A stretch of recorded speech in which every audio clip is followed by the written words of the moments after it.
Эгер мен жаңылбасам, 2016 жылы дал ушул биз башкаруу формасын референдум аркылуу тандашыбыз керек деген сөздү парламентте сиз биринчилерден болуп көтөрүп чыктыңыз эле.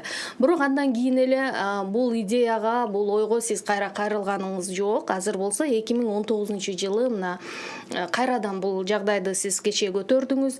Анан суроо жаралат да, бул маселе эми бышып жетилип атабы, же болбосо азыркы мындай саясий кырдаал же азыр түзүлүп аткандай бир саясий кризис ошого жетелеп келип атабы? Эмне үчүн кайрадан 2-3 жылдан кийин буга кайрылып атасыз? Эми 2-3 жылдан кийин эмне үчүн кайрылып атабыз?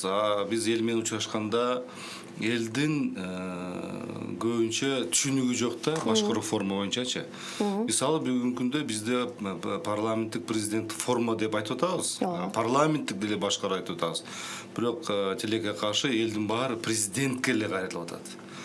Таза суусуздагы, экономикалык багыт, социалдык багыттагы маселенин бардыгын мурдагыдай эле президентке, бирок ал негизи бүгүнкү күндө өкмөт толугу менен социалдык, экономикалык маселелерин боюнча өкмөт жооп берет.